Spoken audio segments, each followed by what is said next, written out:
Assalamualaikum warahmatullahi wabarakatuh. Kali ini aku akan membahas tentang kisi-kisi persiapan untuk ujian semester akhir untuk kelas 7 mata pelajaran IPA ya. Nah, di sini langsung saja pada pembahasannya.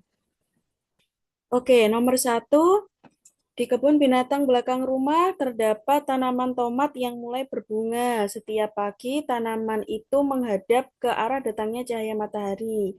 Seekor ayam berjalan di antara tanaman sambil mematuk biji-bijian di samping pagar agar pot bunga dari tanah liat dan alat penyiram air terbuat dari plastik. Udara pagi terasa segar dan angin bertiup perlahan menggerakkan dedaunan. Berdasarkan teks tersebut, manakah yang termasuk makhluk hidup? Oke, ciri makhluk hidup itu apa ya? Ciri makhluk hidup itu jelasnya tumbuh dan berkembang, ya kan? Ya kan, tumbuh dan berkembang, kemudian bernafas, berkembang biak atau bereproduksi, ekskresi atau mengeluarkan zat sisa. Kemudian peka terhadap rangsangan atau iritabilitas, memerlukan nutrisi. Nah, di sini yang tergolong makhluk hidup yaitu jelas ya tanaman tomat dan ayam ini.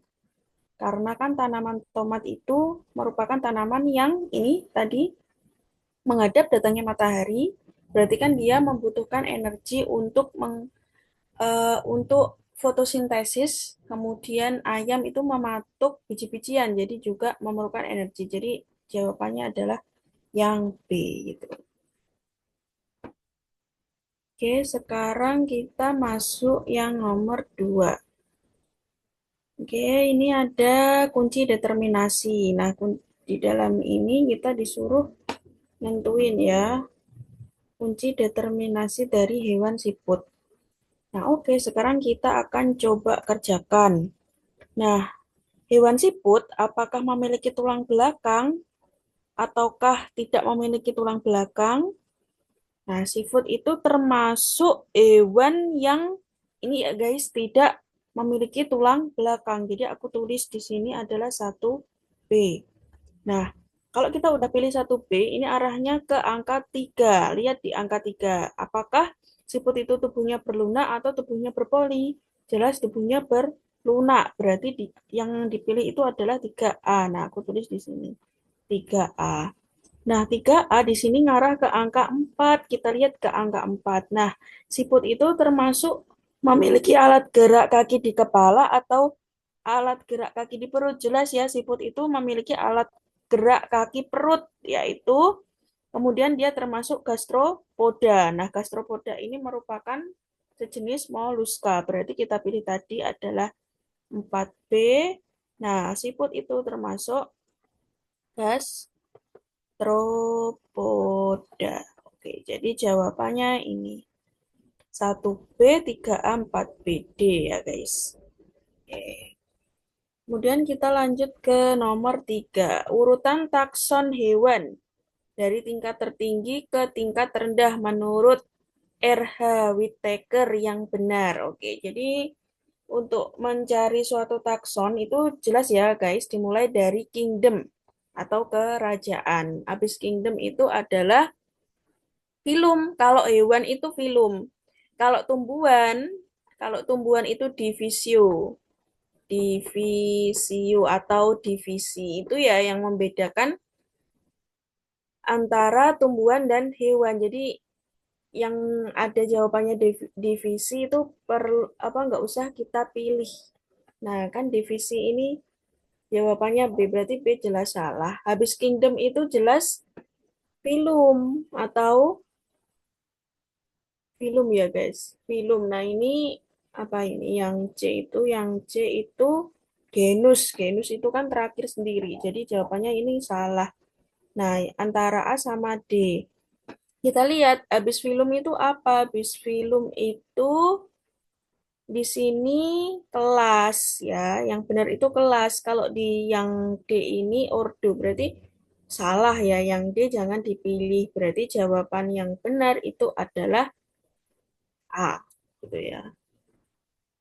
Kingdom, phylum, kelas, ordo, family, genus, dan spesies. Jawabannya adalah yang A. Kemudian yang nomor 4, perhatikan jaring-jaring makanan berikut. Jika populasi elang menurun karena diburu oleh manusia, maka kemungkinan yang terjadi pada jaring-jaring makanan tersebut. Oke, kita fokus pada burung elang. Elangnya ini menurun. Nah, sebelum elang itu apa yang akan dimakan elang itu kan jelasnya ini ya, tikus, kemudian si katak, sama burung pipit. Nah, otomatis kalau elang ini diburu, berarti kan dia habis. Berarti yang makan katak sama yang makan tikus, yang makan burung pipit nggak ada. Akibatnya tikus, katak karo burung pipit ini jelasnya meningkat. Jadi kita cari jawaban yang meningkat. Populasi katak meningkat. Oke, ini kita kunci dulu. Ini benar.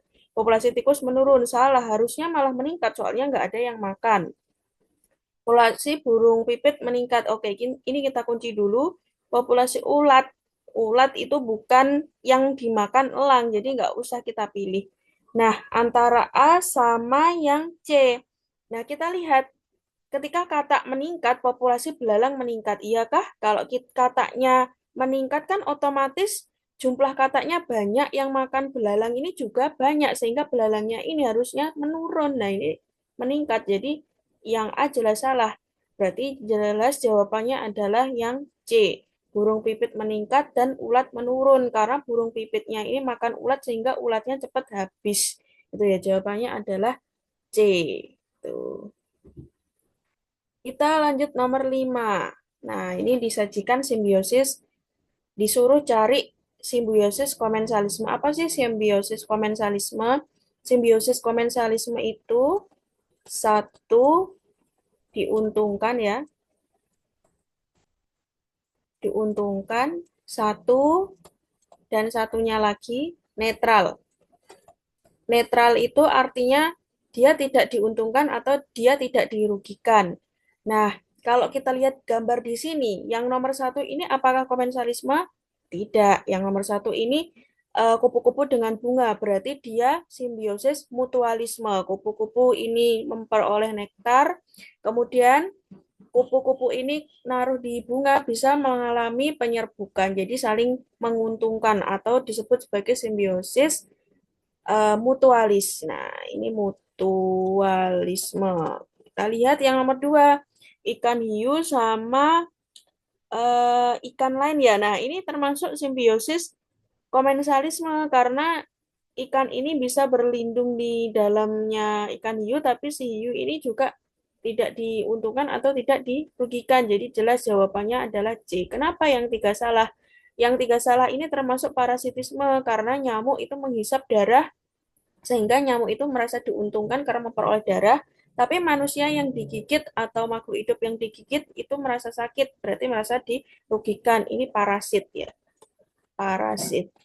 Kita lihat yang nomor 4 ya, nomor 4 juga sama parasit. Nah, si harimau ini makan si apa ini si kancil ya, si kancil sehingga harimau ini diuntungkan, kancilnya yang dirugikan. Nah, ini termasuk parasit juga. Jadi gak usah pilih yang nomor satu, 3 sama 4. Jadi jawaban yang tepat adalah nomor 2. Itu ya guys. Kita lanjut yang nomor 6. Di sebuah daerah pegunungan banyak terjadi penebangan pohon secara ilegal untuk membuka lahan pertanian.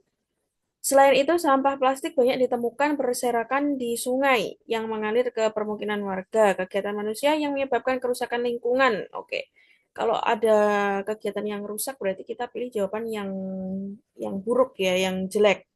Penanaman pohon baru ini yang positif ya jelas salah. Penanaman pohon secara penebangan pohon secara ilegal. Nah, ini buruk nih. Ini berarti jawaban yang benar. Berarti yang C, membersihkan sungai dari sampah ini positif, nggak usah dipilih. Melestarikan hewan langka ini juga positif, jadi nggak usah kita pilih.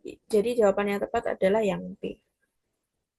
Yang nomor 4, punahnya spesies dan rusaknya habitat adalah ancaman bagi hilangnya sifat-sifat keanekaragaman makhluk hidup, baik hewan maupun tumbuhan. Untuk mengembalikan kelestarian tersebut perlu dikembangkan. Nah, ini permasalahannya itu punahnya spesies, kemudian rusaknya habitat, sifat keanekaragaman. Berarti kan ini menyangkut semua ekosistem. Nah, perlu apa? Perlu adanya konservasi atau peraturan yang dilakukan oleh pemerintah.